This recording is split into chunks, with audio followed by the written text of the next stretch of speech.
Bondi has helped Trump do crime since 2013. You need to know the backstory behind this tantrum. I'm gonna answer the question. You don't tell me anything. I did. Dow was over $50,000. I don't know why you're laughing. She keeps going after President Trump, the greatest president in American history. 3 key facts about how Pam Bondi has covered up for powerful men. Number 1, it looks like Trump bought Bondi's loyalty with an illegal $25,000 payment in 2013.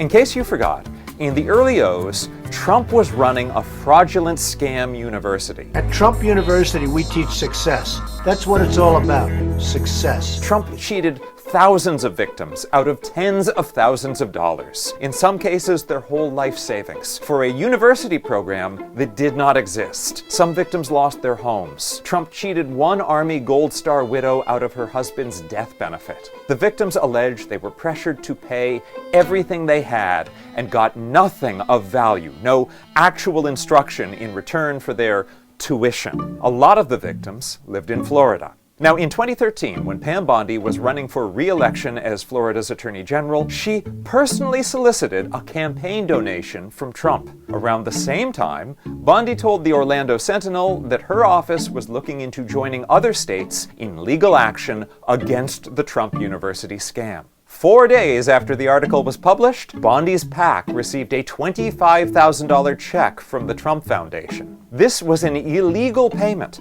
because the Trump Foundation was a 501c3 charity, which was barred from making political contributions. But that didn't stop Bondi's PAC from cashing the check. Guess what happened next?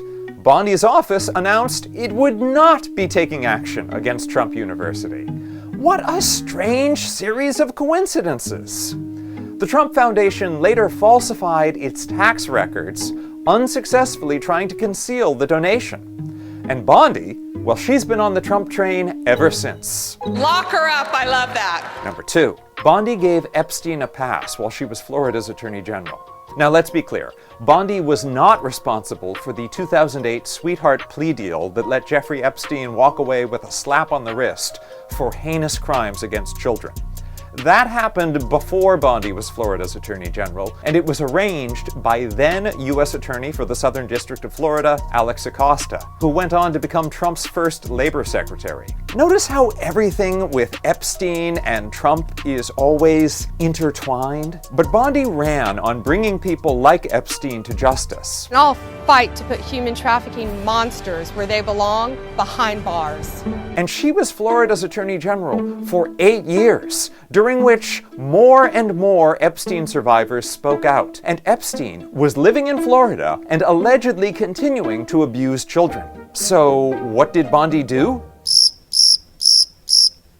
Number 3, Bondi defended Trump in his first impeachment trial. The open corruption and criminality that's happened since makes Trump's first impeachment seem almost quaint. But please try to remember how appropriately shocking it was at the time that Trump got caught trying to illegally withhold about $400 million of aid for Ukraine, unless Ukraine's President Zelensky would do Trump the personal favor of announcing an investigation into the Bidens. This was some of the clearest proof that Trump sees the power of the presidency as his to wield for his own personal gain, not in the service of the American people.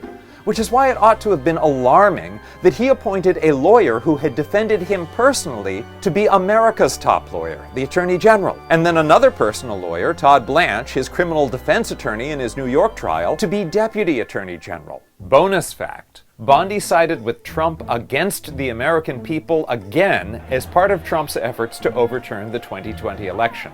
Bondi has spent over a decade placing her loyalty to Trump above her oaths of office. So it figures that she would try to redact the reported 1 million plus references to Trump in the Epstein files and lambast anyone who dares to question Trump's extensive and well-documented ties to a convicted child predator.